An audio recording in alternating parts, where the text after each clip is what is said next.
При изключително голям интерес от страна на посетителите на ежегодното изложение Bytexpo премина първият турнир по футболна маса Джаги. След оспорвани квалификации, които се проведоха в течение на 4 дни, от 31 октомври до 3 ноември, най-добрите отбори стигнаха до финалите, а именно победителите за всеки отделен ден на изложението.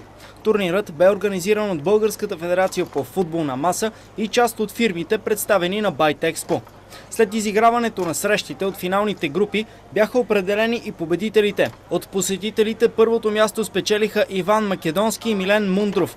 Освен купата за първото им място, те получиха парична награда от 200 лева, а също и награди: фотопринтер, екскурзия до български зимен курорт, аудиосистема за домашно кино, фланелки. От представителите на фирмите първото място спечелиха Красимир Рунчев и Росен Атанасов от отбора на EBG BG.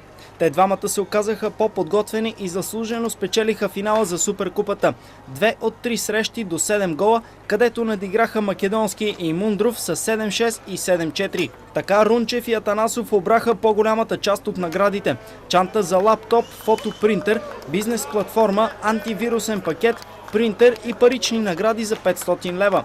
След финала за Суперкупата, съдиите от Българската федерация по джаги показаха как се играе на професионално ниво. В Италия пък националният отбор на България в момента участва за първи път на световно първенство по този спорт.